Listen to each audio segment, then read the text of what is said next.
All right, joining me now with reaction, former U.S. Attorney Joe DiGenova, House Oversight Committee ranking member Jim Jordan, and former Deputy Independent Counsel Robert Ray. Doesn't get better than this tonight. Joe, what does the impressive scope of this new probe initiated by Barr tell us tonight? James Comey, Brennan, and Clapper have said to themselves, which one of us is going to pay the Barr bill? The Barr bill is coming due. And Durham's appointment means that the already occurred meetings between the Attorney General, the CIA Director, and the Director of National Intelligence have now focused on a laser that the core of this conspiracy began with John Brennan and ends with John Brennan in London and D.C. and the Democratic National Committee. This is very serious business, and for the first time, I now believe that some of these guys are going to go to prison. Wow. You mentioned Brennan tonight, and yeah. Congressman Jordan, we got some profound sound from both Brennan and Clapper. This was Brennan today explaining what's going on with this new probe. Let's watch. It went through a rigorous due process within the Department of Justice, the FBI. It was approved by the FISA court. It went through all of those steps. What they're trying to do is to uncover something that they will misrepresent as being part of this deep state effort to try to undermine Donald Trump's election. It was all copacetic, Congressman. It was approved, went through the FISA court. You're investigating the investigators. It's an embarrassment. You heard it. No, he used the term misrepresent. The only misrepresentation is what they did with the dossier in front of the FISA court, where they didn't tell the court who paid for the document. They didn't tell the court that the guy who wrote it, Christopher Steele, was desperate to stop Trump. How serious is this tonight? I mean, and the other networks are poo-pooing this, saying this is fantasy land for conservatives. I think this is very serious. I think it's Bill Barr doing what he said. Remember, when he was in front of the Senate Finance Committee 4 weeks ago, he said he was serious about putting together a team to get to the bottom of this. He said there was four key things. There was a failure of leadership at the upper echelon of the FBI. We know that's true. He said spying took place. He said it twice. He said there's a basis for his concern about the spying that occurred. Right. And finally, the two terms he used, I said this last week in the committee hearing, he used two terms that should scare every single American. He said unauthorized surveillance and political surveillance. Those things are not supposed to happen. That's what China does. Exactly. Joe, you and I talk. This is what China does. He wants to get to the bottom of it. Russia does. Robert Ray, I got to get you in on this because they accuse Trump of basically spooning with Vladimir Putin to get elected.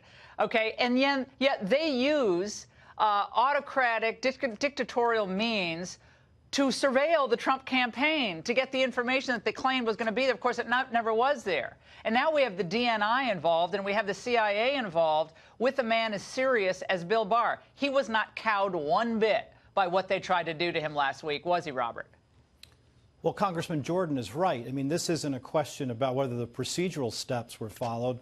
This is a question that first is exploring bias and whether that had an impact on what was or wasn't disclosed to the FISA court, which, to answer your question, Laura, is a serious issue.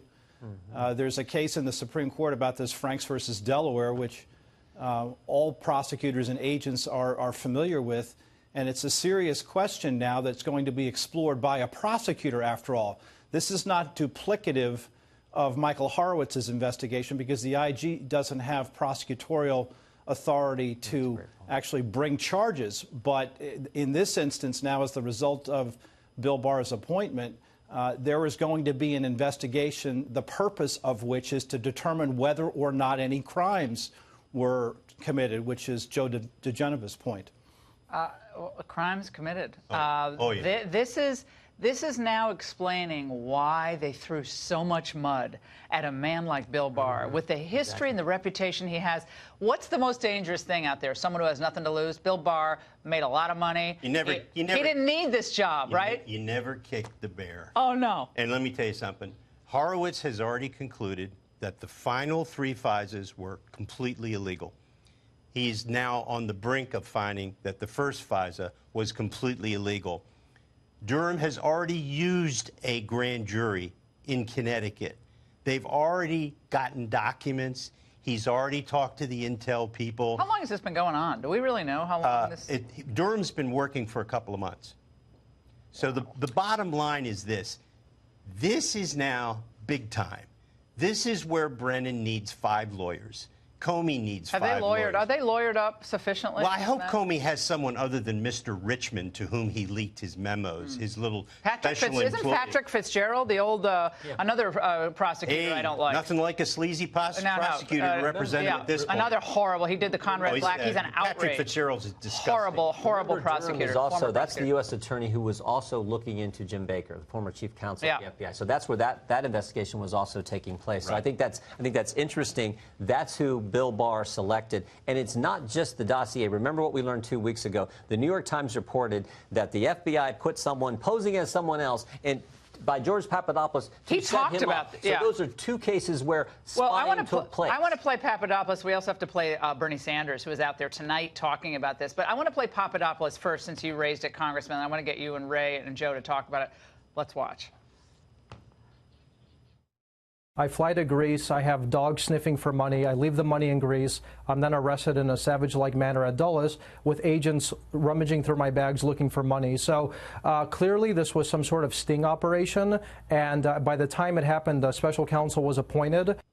Now, he was caught up in this. They were dangling money at him, at least. I mean, and this was, they all knew how this was all going to go. This was all rolled out according to plan until it wasn't. They put somebody posing as somebody else with George Papadopoulos and start asking all these questions early on in this entire investigation. And that was what kicked it all off, supposedly, correct? Back in July of 2016. Right. So Bill Barr has said he's going to get to the bottom of it. He's now appointed someone to head that team up that he said he was going to point together. That is a good thing. Let's get to the bottom of this so that nothing like this, if everything that we think happened did, this should not happen in the United States of America, and that's what we got to prevent. And we still haven't gotten to the bottom of the Hillary Clinton email scandal, which is the other thing they have to touch. But I've got to play this Bernie Sanders.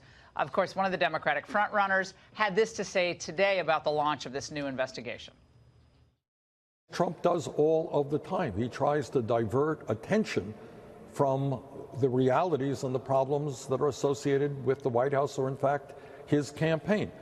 As I understand it, what the FBI did is they had reason to believe that there was collusion, and they investigated that collusion. So, no, I don't think we should be investigating the investigators. Of course not. But it's true on the other foot. He'd be doing a candlelight vigil right now, Robert. As a former independent counsel, do you agree with Bernie here? No, I mean, the president is right at the conclusion of the investigation. The Mueller investigation is over.